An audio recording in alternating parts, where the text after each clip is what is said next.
이와 관련해서 보자면 그 말씀문자 아래다가 타투쟁자가 있죠. 그 뭐냐면 말 타투쟁이 그 거기다가 없을 문자라고 말씀문자 한 것보다 무쟁이라고 아무리 건드려도 꼬라지 않고 썩지 않는 거죠.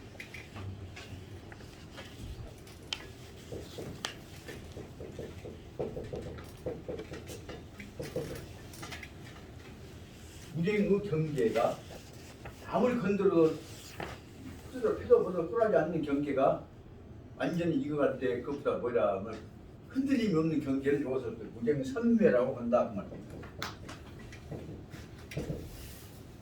예를 들자면 제가 예를 들어 하자면 제 친구들한테 친구가 전화가 왔습니다. 야, 너 전화 할 때마다 왜 안 받냐?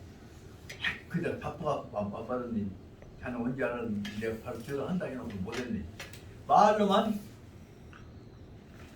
너 전화 내가 넌 5번 했는데 전화 한 번도 안 받더라. 아이고 전화한다 해놓고 또 그냥 바빠갖고 강요하고 하다 보면 그걸 배웠니? 말로만 너는 언제든지 내가 전화 안 받았어.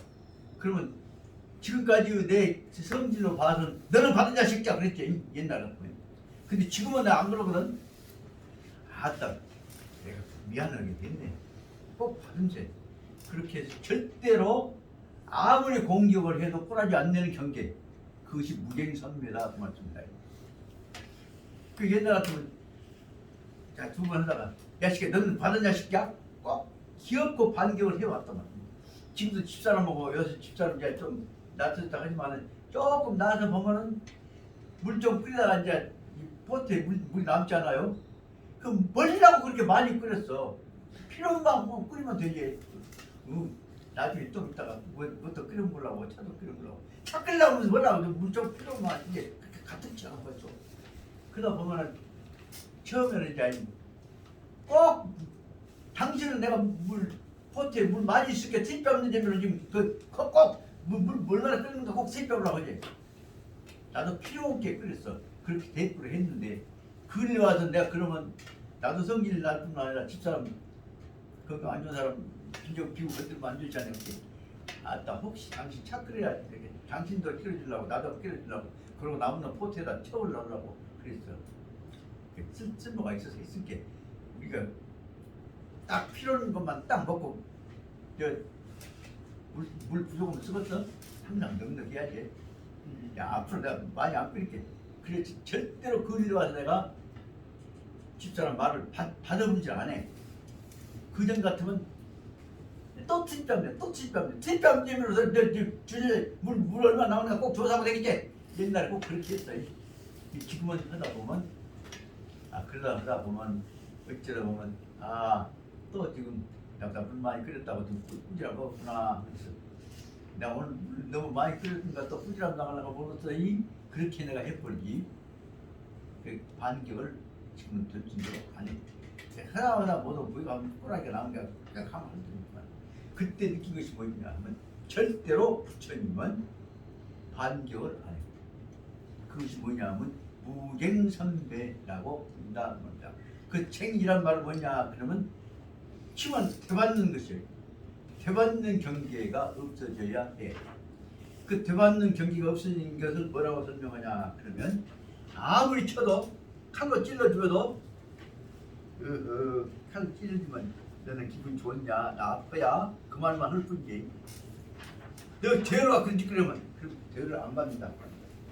그것을 바로 뭐라고 설명하냐 그러면 아무리 어려운 일이 있어도 꾸라지 반격을 하는 것보다 뭐냐면 반격을 하는 것보다 뭐냐 그러면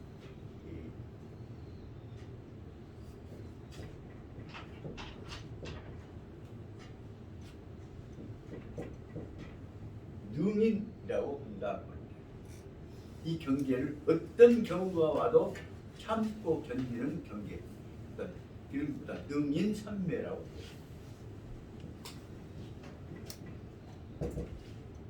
능인선매라고 한 말은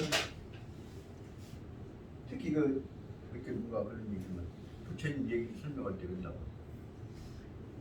하도 그냥 뭐 다른 파들이 그냥 부처님표를 막 공격을 했었고 날뛰고 그러니까 그거는 부처님 이제 제자들 모아놓고 제자들 한 얘기가 전 적폐들 우리가 가서 뜯어 펴든 부실을 묻든지 해야 같으니까 그러지 마라. 그대로 가만히 두시면 점점 매 못된 짓거리만 할 거 아닙니까? 그때 하셨던 말씀이 한 예를 들어서 잔치를 사람 손님 모아갖고 잔치를 하려고 5만 가지 음식들을 다 좋은 음식도 있고 나쁜 음식도 있고 뭐다 해놨는데 그것은 내가 안 먹으면 준비한 사람이 지가 먹을 거 아니냐. 나는 필요한 것만 먹으면 되는 것이지. 그것이 바로 부처님의 답변이었어요. 그렇기 때문에 넌 주기들 한다고 반격해서 욕하지 말고 꼭 도움이 될 것, 받아들일 것만 네가 받아들이면 되는 것입니다. 그게 바로 말하자면 이 능인선매라고 하는 말은 바로 이런 뜻에서 어려운 일이 있어도 자기한테 필요한 것만 받아들이고 반격하지 않는 경계예요. 그래서 능인이란 말은 바로 뭐냐, 부처님의 경계를 능인이라고 합니다. 그래서 수행해 가는 방법 중에서 6가지 보살도를 이루어가는 방법에서 오신치결 그다음에 인욕 뭐다 그 중에서 참는 경계가 어떤 경우가 와도 참는 경계를 갖는 것을 우리는 능인이라고 합니다. 그러면 다시 말하면 참고 견뎌야 서우는 것들이 시간이 지나가면 좋았던 것들만 남아서 그다음에 결합이 되어져 간단 말이에요. 그래서 여기 말하자면 이 296페이지에 나오는 31장에 있어서의 문제는 30장에 있어서 돈화가 나왔다면 31장은 돈화가 더 깊어지는 경우다. 돈화가 더 깊어진다는 말은 뭐냐면 점점 무엇에 가까워져가 모든 나쁜 것들이 없어져가고 좋은 것이 완성되는 경지로 접근해 간 것을 31장에서 설명하고 있는 대로 경전 제일 처음에 나오는 대로 이 296페이지 중요한 내용이기 때문에 또 반복하지만 바로 유천하 지성이라야. 그 지성이라고 말은 이 천하에 있어서 모든 나쁜 것은 다 버려버리고 좋은 것만 덕화만 다 받아들여갖고 유지한 경계를 뭐라고 설명하냐 그러면 여기서 지성이라고 지극한 성이라고 설명합니다. 지성이라고 개념이 이제 지성은 개인적인 성품이라고 한다면 그 다음에 32장으로 넘어가서 오늘 집중적으로 설명해야 되고 그다음 32장으로 넘어가서 보면 그 다음에 이 책으로 보자면 308페이지 보자면 그것이 바로 원전 제일 처음에 나온 것 앞에도 똑같은 말이지만 이렇게 유천하 지성이라야 오직 천하의 지극한 성인이라야 라고 했던 것을 이 308페이지 32장에서는 천하의 지극한 성인의 성품이 정성이라고 합니다. 여기서 김선생 이제 성인의 성품인 정성과 성인이 가지고 있는 개인의 성품인 자격인 지성과 차이가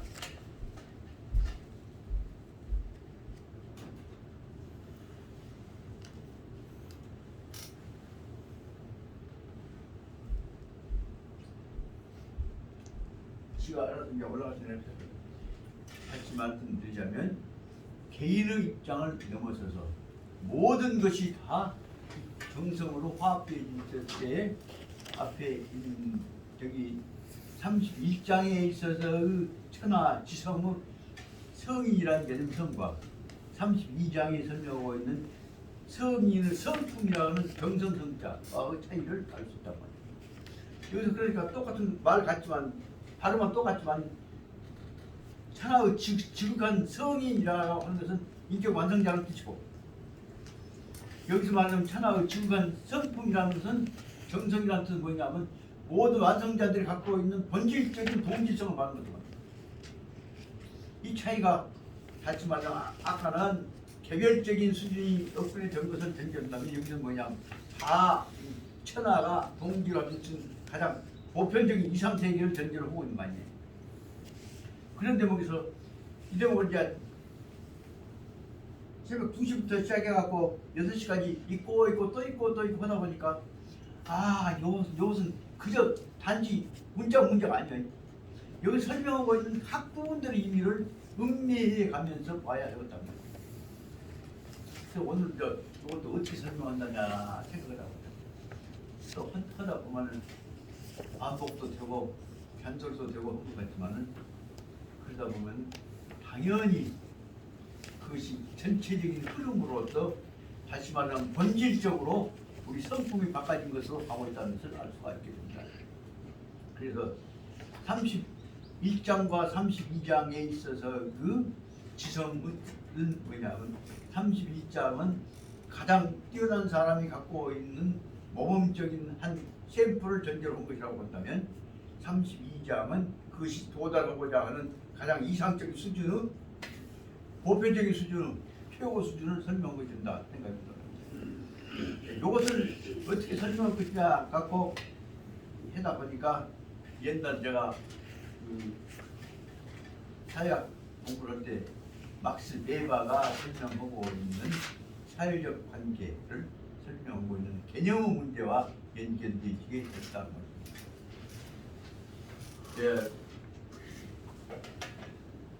우리가 설명할게 모르겠지만 그때는 막스 베버가 설명하고 있는 사회과학적 방법론이라고 해갖고 가령 가부장제, 가족제도, 이상제도 그러면 그 어떤 개념을 학문적으로 정비해 나가다 굉장히 어려운 부분을 갖고 그때 논문 썼을 때 제가 썼던 것입니다. 다시 말하자면 가족관계, 부부관계라고 하는 것은 무엇이냐, 가정이라고 하는 것은 무엇이냐 하는 문제를 설명하다 보면 예를 들면 혼인이라는 것이 무엇이냐고 설명하다 보면 여러 가지 복잡한 요소가 있겠습니다만 한 가지만 말씀드리자면 혼인이 부부간에 다시 말하면 예를 지내고 물자로 예를 지내고 보통 자기 시작했을 때 혼인이 성립한 것이냐, 예를 들자면 대목분들이 둘이 다 접해갖고 지역 선고를 받았습니다. 선고를 받으면서 감옥사에 가기 전에 그 자기들 선생 앞에서 우리 둘이는 비록 같이 서방각시를 못 살지만은 마음으로는 배우자가 되어갖고 죽는 날까지 이 감옥 끝나면 나가서 이제 협방되면 만나기로 하고 우리 둘이 결혼을 한다 그래갖고 그 사람들이 그 쉽게 말하면 운동권 동지가 감옥소에 들어가면서 사전에 결혼한다. 그럼 그것이 결혼이요? 자기들 둘이는 우리는 이제는 동지로서가 아니라 부부로서 이 감옥살이 가면서 우리는 부부로서 간 것을 봅시다. 그럼 혼인신고 냈단 말이야. 그때 법적으로 볼 때 그 운동권 둘이가 서로 결혼하기로 하고 선언하고 우리는 지금 감옥살이에서 국가 인정하지 않지만 부부 생활을 못하지만 우리는 둘이는 결혼하기로 하고 여러분들 선포한다. 여러분들 축하해주라. 그래갖고 갔다 해봐. 그리고 혼인신고 냈어. 그건 법적으로 혼인이 아니야. 법적으로 혼인이죠. 네? 법적으로 혼인이요. 아직 비록 보는 자고 않고 새끼를 못 낳았을지라도 혼인이요. 그런데 문제는 부모 승낙도 안 받고 지들끼리 좋아라고. 예를 들면 옛날 청춘아이가 그 이몽룡이가 청춘아이 꼬셔갖고 그 지갑이 반대한 게 어쩔 수 없이 월매한테다 가서 향단이 돈 주고 해갖고 그날 저녁에 거기서 이제 하루 종일 자고 왔어요. 그래갖고는 자모임 어쩌고 하고 지내고 이제 신랑이도 이제 여보당시 했겠지. 그리고 지냈어.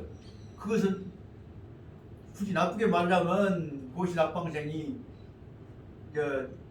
태기 월매 딸내미를 함께 따먹었다 할 수 있을지 모르지만 그러나 사실상 관계에 있는 두 사람 사이에 있어서는 그냥 그것이 아니라 우리는 부부여인 그걸 하고 샀단 말이에요. 그때 춘향이하고 이몽룡의 관계는 법적 성질이 뭐예요? 이승 그 뭐겠습니까? 단지 연애하고 동침한 것이 아니라 두 사람은 그동안에 우리는 부부여인 하고 약속을 하고 했단 말이에요. 그것은 법적으로 말하면 설명하자면 뭐냐 그러면 두 사람 사이에 남남 관계가 아니라 우리는 한 몸이라고 의식을 가지고 합의를 했어. 그것을 법적으로 보자면 뭐냐면 사실상 혼인관계에 들어갔다고 본단 말이에요. 사실상 혼인관계 혼인이요? 아니었지요. 이제 그 문제를 설명해 나갈 때 아주 사소한 같지만 중요한 차이를 설명하고 있습니다. 우리나라에서 그런 비슷한 상황에 있었던 그 혼인관계 법적으로 제약을 받았던 사람들, 예를 들면 홍길동이가 좋아하는 여자하고 지내다가 이제 마지막에 이제 도망을 가. 그때게 산으로 도망을 갈 텐데 어쩔 수 없으니까 기왕이면 우리가 간 김에 부부가 되자. 그래갖고 홍길동이가 부인을 데리고 가. 같이 데리고. 똑같은 처지에 있어서 임꺽정이도 그 자기 좋아하는 여자 데리고 산으로 도망가. 그 다음에 장길산이도 도망가. 그때 그 장길산이 홍길동이 임꺽정이가 하고 있는 모습들은 뭐냐면 법적으로 볼 때는 사회제도적으로 공인되지 않았던 상황이에요. 그러나 실제 있은 두 사람들 사이는 부부간의 관계에 있어 실체는 다 갖추어져 있어. 그럼 문제는 결정적인 문제는 부부간의 실체가 갖추어져 있는 것이 혼인이냐, 아니면 사회적으로 승인을 받아야 하는 것이 혼인이냐. 사회적으로 승인을 받는다고 할 때 예를 지는 것이 혼인이냐, 아니면 예를 지나 혼인 신고를 낸 것이 혼인이냐, 이런 것들을 혼인을 뭘로 볼 것이냐 문제에 관한 개념 규정이 아주 복잡하게 된단 말입니다. 그래서 사회학적 방법에 있어서는 혼인을 무엇이라고 할 것이냐에 있어서 가장 혼인의 본질적인 요소를 설명하고 있어요. 그 개념을 가지고 설명했을 때 그 개념을 뭐라고 설명하냐면 아이디얼 타입, 영어로 말하자면 아이디얼 타입, 이상적 혹은 이념형이라는 말을 쓰고 있습니다. 오늘날 모든 문제에 있어서는 사회과학 방법에 있어서는 다 가장 모범이 될 만한 요소를 다 가미하고 있을 때 그것은 이념형이라고 한다고 말입니다. 그럼 우리는 이제 이런 생각을 해볼 수 있습니다. 예를 들자면 요새 말하자면 여자도 아니고 남자도 아니고 지금 혼성되어 있는 경우들 있잖아요. 예를 들자면 남자같이 양성 성질을 갖고 있는 기능들이 나온단 말입니다. 근데 그 생긴 기능으로 봐서는 그 문제가 되다 보니까 수술해놓고 보니까 여자가 되었단 말이에요. 그 일단 호적에는 어떻게 되어 있냐면 출생기구에서 남자를 해놨기 때문에 안 고쳐져 있거든요. 그럼 그건 남자가 중성자로 되었던 여자로 바꾼 방법 어떻게 할 거냐, 굉장히 복잡한 문제가 됐을 때 그때에 있어서 지기들끼리 지금 홍어들끼리 남자가 중성자로 했다가 여자로 지금 성전환 시켰던 사람들끼리 지금 혼인을 했을 경우도 있단 말이에요. 그것도 혼인이라고 볼 것이냐, 단지 동의라고 볼 것이냐, 이제 여러 가지 복잡한 문제들이 생긴단 말입니다.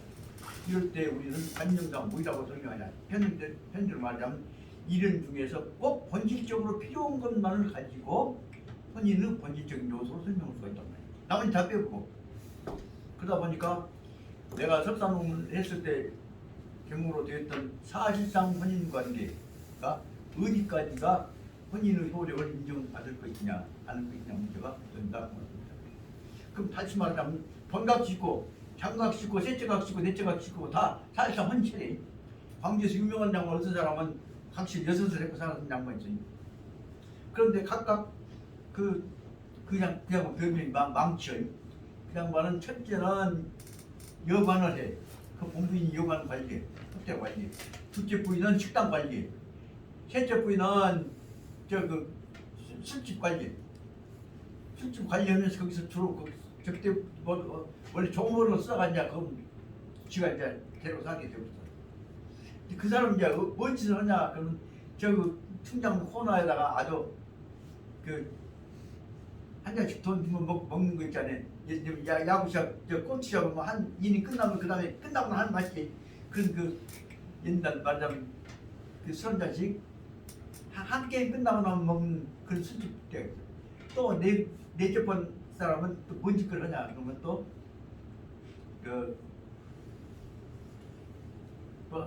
화장품 장사를 했어. 둘째 번 셋째 번 각시가 유명한 이제 말하자면 요점 술집을 했어요. 그런 식으로 해갖고 6개의 업무를 각 분야를 자기 돈 있으니까 내가 변방을 해. 그런데 각 법적으로 볼 때는 본각시 본부인한테만 정식으로 이제 혼인으로서 효력을 발생해. 그런데 업자 할 때는 지금 예를 들면 아까 말한 술집 할 때는 술집 업자에 관해서는 자기가 주인으로 해갖고 해. 식당은 식당대로 자기가 주인으로 해갖고 해. 그럼 쉽게 말해 6개의 업무에 관한 주소를 알려고 있어. 그럼 물어볼 때 뭐라 그러냐면 나 종업원이 안 해. 우리 집 양반하고 나하고 같이 해요 해.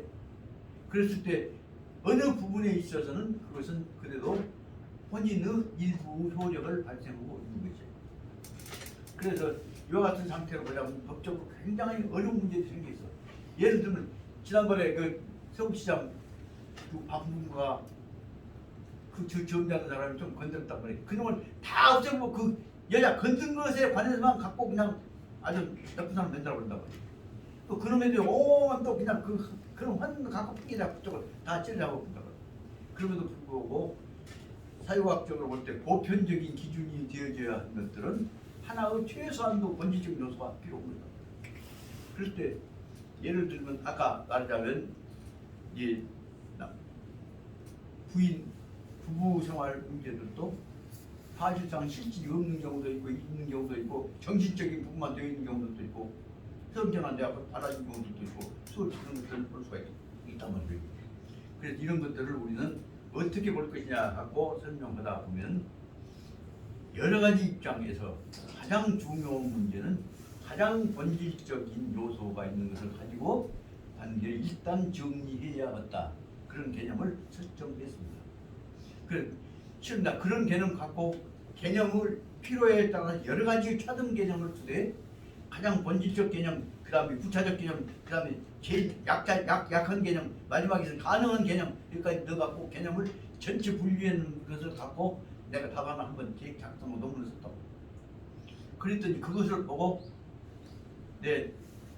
의사님 지도교수님께서 여러 것이 그러냐? 나한테 나무래 있으니 그 다음에 정근아 부르더니 어떻게 자네가 이런 발상을 했는가? 예, 필요 부분은 법적으로 효과를 제한적이지만 인정해야 할 거 아닙니까? 완전한 것이 아니고 불완전한 것은 불완전한 대로 제한적 개념 정의해야 할 거 아닙니까? 그 완전한 개념과 불완전 개념, 불완전 개념도 정도에 따라서 제일 불완전 가장 약한 개념 이 다양한 요소들을 넣어갖고 그럼 그런 대로 파악해야 할 거 아닙니까? 그렇게 설명했다고. 그랬더니 내 답을 보시고 야! 너 대학원 진학해라. 너 교수는 썼다. 그래야 그냥 말 오라고 그래서 내가 그때 이제 대학원 시험을 보게 됐거든. 그 양반 그 시작은 바로 무엇이었냐 그러면 예를 들면 이제 애기 임신을 했다고 하십니다. 그럼 뱃속에 들은 애기는 태아입니다. 태아가 사람이 아니오. 이 여사님 태아가 사람이 아니오. 나라마다 달라요. 네? 나라마다 한 인간. 어떤 점에서 사람이고 어떤 점에서 태아가 사람 아니오. 그러면 태아인 동안에 있다가 그럼 낙태에 부르면 태아가 지가 아버지 어머니로부터 상속받아? 못 받아. 그냥 태아로 있는 동안에 지가 죽어버리면 그 몫이는 나중에 태어날 경우에 대비해서 맨날 대비를 할 수 있지 않아요. 그럼 부모가 대비를 해주면 있지만 아마라고 죽어버리면 태아 몫이 없어요. 그런데 법은 이런 경우에 태아가 나중에 지 부모 없이 태어났을 때 도와주기 위해서는 태아인 지위에서 지 부모가 죽었다면 그 몫에 관해서 상속을 받을 수 있는 가능한 지위를 보장해 줄 필요가 있단 말이에요. 그런 말이 뭐라고 하냐면 불완전한 권리 능력이라고 한다 그 말입니다. 그런 것들을 예를 들면 태어나기 전에 지가 하지만 낳기 전에 그 전날 저녁에 맞아 죽었단 말이에요. 그럼 지가 때려 죽이는 동안 지가 죽게 만들어본 그 다시 말하는 부모를 상해한 데 대한 배상 청구권, 손해배상 청구권을 태아도 자식들과 마찬가지로 인정해 줄 필요가 있지 않냐 하는 생각이 든단 말이에요. 근데 그걸 법리적으로 만들어야 할 거 아니에요. 아주 복잡한 문제지. 이럴 때 만들어야 개념이 필요한 범위 내에서만은 권리적 법률 관계를 인정해 줄 필요가 있다. 그게 뭐냐면 거기서 이제 내가 발명했는데 내가 만든 게 상대적 권리 주체성 혹은 상대적 법익이라는 개념을 내 논문에 썼단 말이에요. 그래서 그것을 갖고 태아인 경우에 있는 경우 그 다음에 회사를 만들려고 하다가 회사 되기도 전에 지금 깨졌어. 예를 들어 되기도 전에 이제 그 파산 선고 받았어요. 이런 것들에 관한 것들 여러 가지 부분들 다양한 요소들을 정리를 해가 설명했다고. 그러니까 지방대학에서 그 이제 대학 4학년 때 논문이에요. 그지? 처음으로 그것이 전남대학 전남법학에 내가 실려졌던 논문인데 권리 상대적 법주설정이라고 하는 논문을 썼단 말이에요. 태아의 지교고 아직 지금 선식중에 있는 법인의 지교고 왜 관련 그것을 보고는 은사님 말씀 맞아 이렇게 때 동국제대에서 공부시 학교가 낮췄던 양반이 천재예요. 보고 있다가 야 정부는 네가 어떻게 이런 생각을 했냐? 그래서 대학원 진학이라 그래갖고 가서 말하자면 제가 팔자가 이만치로 된 것은 그때 대학원 진학하면서 인고대기지 독일 공부 좀 했단 말이에요. 그래갖고 이 외국어 시험에서 이 영어 시험은 이제 사법좀 보고 되니까 되겠다면 독일어는 제2외국어로서 속여갖고는 그 앞도 아니어서 그 어떻게 되는가 몰라도 그때 시간도 얼마 안 되고 거의 유일하게 만점 맞았다고 해요. 소문나고 그래서 야 이런 교수를 키우면 쓰겠다. 그래갖고 내가 글로 말미암아서 내가 독일 유학을 가게 됐던 것이었단 말이에요. 예, 문제는 중요 문제는 그때 그 자극을 받았던 것은 은사님한테 그 칭찬 한마디 들은 거예요. 하, 네가 그런 생각을 했냐? 저 글이 찍거든. 여럿이 그러냐? 해놓고 해놓고도 네가 이런 생각을 했냐? 해가 하셨던 말씀 그것이 말하자면 내 일정 방향에 힘을 실어줬던 계기가 됐던 것이에요. 예, 그분은 뭐라고 설명하셨냐? 그러면 교수와 제자와 사이에 있어서 사제간의 관계가 학문적으로 제자가 스스로 따라오죠. 그런데 토론으로 얘기하다 보면 그 아주 특이한 대목에서 마음속에 선생과 제자 사이에 마음속에 팍딱 번개불 맺기로 교감이 되는 대목이 하나 있단 말이에요. 그 생각과 생각이 교감에 의해서 팍딱 이루어지는 것, 실은 거기에 의해서 사제에 관한 인연이 이루어진 것이다. 그것을 은사님이 설명했더라고요. 그와 같은 것들이 아까 말하자면 앞에 설명했던 것처럼 사람과 사람과의 마음이 팍딱 부딪히는 거예요. 믿을 진짜예요. 힘과 같은 것들이 다 마음 계기가 그럼 계기가 돼갖고는 이제 퍼져갖고 전체적으로 차례차례 올라가갖고 전체적으로 완전하게 이루어진 거예요. 거기서 말하자면 이제 대각을 이룬다고 하기도 하고 깨달았다고 하기도 하고 여기서 내용으로 보자면 지성 아까 말한 296페이지에 나오는 31장에 있어서 지극한 성인이라고 한 것은 개인으로서 인격이 완성되는 경지에 올라가는 사람이다. 그 다음에 보면 32장에 308페이지에 나오는 지극한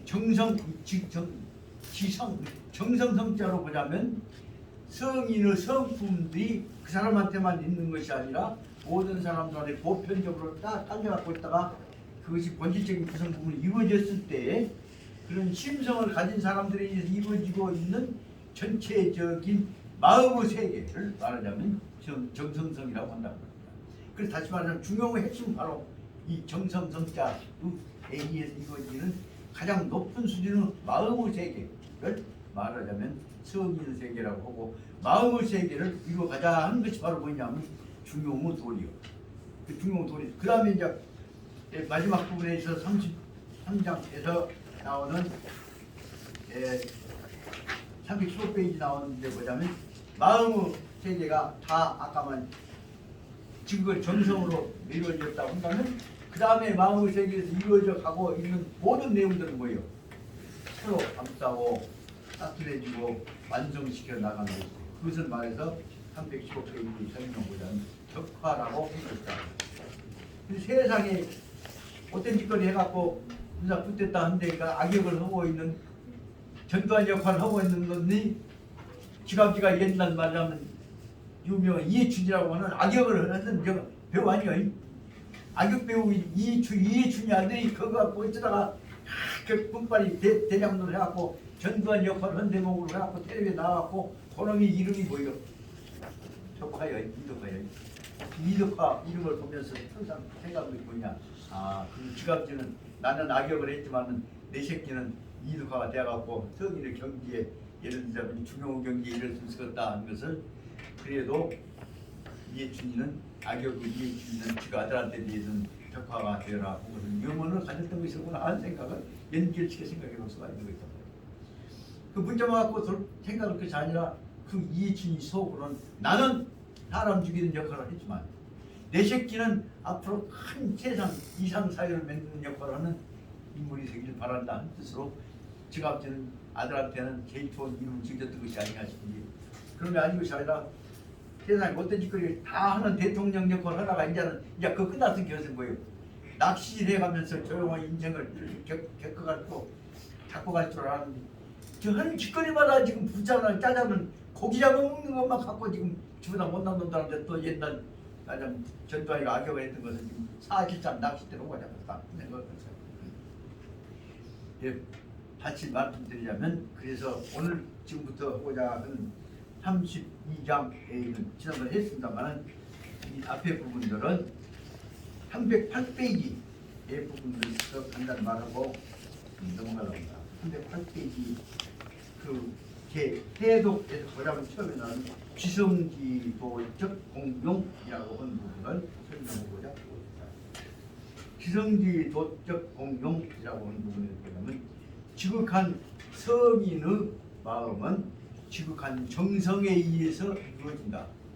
그러니까 아까 성인은 존재하고 있는 외적 표준이 된다고 한다면 내면에 존재하고 있는 심성은 무엇이냐 그러면 이것은 오로지 정성이고 인이다 것을 설명하고 있습니다.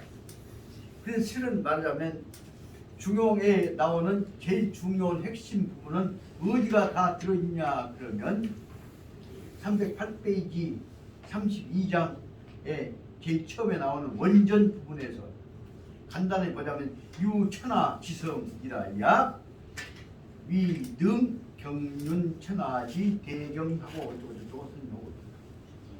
그래서 이 내용은 지금 여러 가지 갖고 자세하게 그냥 모든 철학적인 내용을 다 연결 설명을 하고 있습니다만 중용을 설명하고 있는 이 선배교 선생이 쓰고 있는 내용을 보자면 원래 중용의 여기 32장은 뭘로 되어 있냐 그러면 32장은 거기 써져 있는 것처럼 세 줄 써져 있습니다. 32장 문장이 3개 되어 있습니다. 그 3개 되어 있는 것은 여기 이 원전에 나온 것은 뭐냐 그러면 여기 308페이지 봐보죠. 원전이라고 되어 있죠. 그러니까 중용 32장 원전은 거기 있는 3줄밖에 뭐라고 썼는가? 유천하 지성이라야 위능 경륜 천하지 대경 천하의 근본적인 대원리를 경륜할 수 있는 것이고 경륜을 천하의 대원리를 경륜할 수 있는 다 관리할 수 있는 능력을 가지고 있는 사람이라야 이 천하지 대원 천하의 전체적인 객관화된 질서를 채워 나갈 수 있는 것이고 그런 다음에 채워놓은 다음에 이은 다음에 세워놓은 다음에 그 다음에 지천지지화유 그 속에서 어떻게 이것들이 조화해서 이루어지고 있는가 한 것을 알 수가 있는 것이다. 요 한 구절이 32장에서 나온 것이 실은 간단한 것 같지만 중용의 전체적인 기능을 지금 통과해 갖고 있는 한 문장입니다. 그러니까 요 문장만 이해해 갖고는 뜻은 굉장히 크지만 전체 이해를 못합니다. 이 문장 그래서 여러분 알게 설명하려고 그냥 이 교재에서 얼마나 자세하게 설명하고 있는가를 볼 수 있는데 이 구절을 한번 읽어갖고는 되는 게 아니라 읽고 또 읽고 달달 외우고 또 음미하고 읽다 보면 또 새로운 느낌을 갖게 되고 그렇게 됩니다. 그리고 그래서 여기 말하자면 32장의 제1절은 바로 말하자면 천하의 지성이라야 오직 천하의 지성 지극한 정성이라야 천하의 대경대법을 천하의 원리를 경륜할 수 있고 경륜한 다음에 그것에 의해서 천하의 기본적인 근본 대본 근본 틀을 제도를 객관적으로 세워내갈 수 있고 그리고 나서 천지지화유 그 속에서 천지화유이라고 한 것은 부딪히는 것이 아니야. 조화되어 갖고 어울려 갖고 세상이 살아나고 키워나가고 발전해 나가는 화유해 나가는 모습을 볼 수가 있는 것이다. 그 다시 말하자면 중용의 최후 목표가 뭐예요? 천지지화유입니다. 아주 중요한 뜻을 설명하고 있는 것이에요. 그래서 천지지 화육, 천하가 우주가 서로 간에 화합해 갖고 서로 잘 따지는 것이 천지지 화육을 위해서 다시 지금은 천지지 화육을 알기 위해서는 천하의 대본을 세워야 하고 천하의 대본을 세우기 위해서는 천하의 경륜을 줄 알아야 한다. 이런 전제하에서 이루어진 것이 이 친국 유엔유옥 일공동체인데 세상에 그중에 제일 강력한 나라인 미국 대통령이라는 사람이 지기 멕시코부터 때려주기라 하고 자판부터 돼 있고 지기 패전 중에서 서로 간에 지기 가장 자랑스럽게 생각해 의회에서 사람 죽이라고 짓거를 하고 자빠는 이런 놈 나라가 어떻게 해서 세계 지도국가 될 거냐 말이야. 그러면 그 해그를 따라다니면서 오만 짓거리를 뽑으면 다 잡고 있잖아요. 그런 것들을 보면서 근본적으로는 이런 풍토는 고쳐져야만이 중용의 세계가 일공동체가 세계가 대동화된 시대가 이루어질 것이다 생각합니다. 어떤 점에서 어느 날 와서는 그 상황을 보면서 현재에서 오늘날 세계를 지배하고 있는 세계를 구성하고 있는 이 원리들 말로는 고상한 소리 주님 은총 핑계되지만 사실상 주님 은총이 독점에 지배한다는 전자인하는 이 체제를 깨지지 않으면 안 된단 말이에요. 그래서 저는 중용의 뜻으로 보자면 강자의 지배 체제를 전제로 하고 있는 사고방식들은 과감하게 깨지면 안 된다는 것으로 결론을 내려가면서 이 부분으로 해서 다시 어떻게 해서 강자의 지배 체제 수폭탄 갖고 중성자탄 갖고 항공모함 세계 지배해보려고 하면 그러면서 제 4차 산업혁명이라고 해갖고 모든 정보와 이권을 독점해갖고 말 안 듣는 발로하려고 하면 또 이 체제를 전개해가면서 그래서 결국은 심지어 요새 지금 사람들이 죽어가고 있는 코로나에 대해서조차도 지금 독점적 이익을 유지하려고 하는데 이런 체제하에서 인류 공동체가 이루어질 수가 있냐. 그래서 저는 그런 점에서 과감하게 한번 얘기하자면 인류 공동체를 만들기 위해서는 겉으로 거하게 고상을 지켜하면서 속으로 음모하고 나빠지고 이권을 유지하려고 하는 사이비들 이 사람들이 반성하지 않으면 안 된다는 얘기를 과감하지 않으면 안 될 거 아니냐 이 얘기를 하고 싶다는 말입니다. 그런 점에서 중용이 가야 할 근본 방향은 뭐냐. 여기서 뒤에 설명하겠습니다만은 공자님께서 말씀하신 대로 인류가 다 똑같이 공동적으로 살아갈 거 아니냐. 그 이제 여대목에서 어디서 설명하고 있냐. 공자가 대도 속에 설명하고 있는 것이 이 311페이지 쪽에서 보자면 성에 의해서 공자가 천하를 연결시키려는 뭐냐. 천하의 제도를 공동체 제도를 유지하려고 보고 있습니다. 그 시작을 설명하고 있는 것이 310페이지에 밑에서 12세 나와 있는 대로 공자가 시도 공자가 건립하고자 했던 시도가 했던 것은 무엇이냐. 그런 것은 바로 뭐냐면 대동세계라고 하는 말을 쓰고 있습니다. 여기서 말은 공자 대동세계 그때 2500년 전에 공자 대동세계가 어떻게 얼마나 있었어? 할지 모르지만 공자님 생각에는 여기도 이제 풀어서 하는 겁니다. 중국 놈아 중국 사람이 아니에요. 인류는 다 똑같단 말이에요. 내 새끼만 새끼가 아니에요. 그 대목을 설명하고 있지 않습니까? 그래서 보자면 공자의 대동세계는 무엇이냐. 그것은 바로 서로 간에 할 수 있는 대로 다 도움이 되어갖고 굶어 죽는 사람, 얼어 죽는 사람, 외톨이 하는 사람 없이 이상사회를 들어가지 않는 것을 설명하고 있는 것이다. 그럼 이 전제를 하고 있는 한은 우리 중용 공부 끝나면 이제 하당 강원 제대로 된다면 아주 다시 한번 철저하게 중용을 중심으로 강원 제대 한번 세워보겠습니다. 다시 말하면 철저하게 인류 공동체 이상 복지국가 체제, 인류 대동세계에 관한 구체적인 경륜을 한번 세워보고 싶단 말이에요. 이 선생님 저 대동세계에 관한 이 경륜을 각 분야 만들어 갈 거 아니에요. 그때 말씀하셨을 때 여기 불쌍한 과부만 도와줄 거 아니야. 호렘만 도와줄 거 아니야. 들기부터 애기들까지 도와줄 다 도와줄 거 아니야. 이런 전제로 보자면 여기 얘기하고자 하는 공자께서 그 어려운 상황 계급사회에서 그때 내 공자의 대동세계를 내가 키울 때 얼마나 어려웠겠습니까? 그러나 오늘날 과감한 여러 가지 그 개혁된 사고방식이 그가 붙여진다면 공자의 대동세계는 오늘날 와서는 더 근사하게 변화할 수 있을 것이다. 그럼 공자의 대동세계에다가 여호와의 혹은 마틴 루터님의 사고방식들 그 대자 대변 생각들 다 넣어갖고 부처님 생각까지 넣어갖고 진짜 인류 공동체에 닿지 말라는 대동세계 만들어볼 수 있지 않냐. 그래서 오늘날에 있어서는 종교가 대화합 하나로 억지로 화합신다는 얘기는 하나가 먹으려는 것이 아니에요. 서로 공존해갖고 화목해 가면서 대동사회를 누릴 수 있다는 생각입니다. 그러니까 오늘날에 있어서 대동사회는 하나가 독점해갖고 이루어진 대동사회 제일 높은 뼈축집이 있어갖고는 절대로 안 된다. 그건 서로 간에 너는 너대로 나는 너대로 하게 다 각자가 자기 몫을 갖고 좋아해 나가는 세상은 된다고 말이야. 그것의 전제로 보자면 그것을 위해서 몸부림치는 전류가 바로 뭐냐. 그래서 그 전류가 중용이요. 그것을 위해서 하고 있는 얘기가 아까 말한 너는 대성자가 돼야 한단 말이 아니야. 성자가 된 것이 아니라 성자가 다 갖고 있는 성품이 정성이 다 보편적 기초가 돼야 한단 말이야. 그 얘기로 설명하고 있어가지고 내가 타게 설명하고 있는 것이 중요한 거 아니면 요것까지가 어디가 되어 있냐. 실은 32장 속에가 다 들어있어요. 그냥 32장 다 되었으면 그럼 어쩌냐. 봐라 이제 32장 다 이루어지면 서로 간에 덥고 따뜻하게 하고 감싸주고 그런 것이요.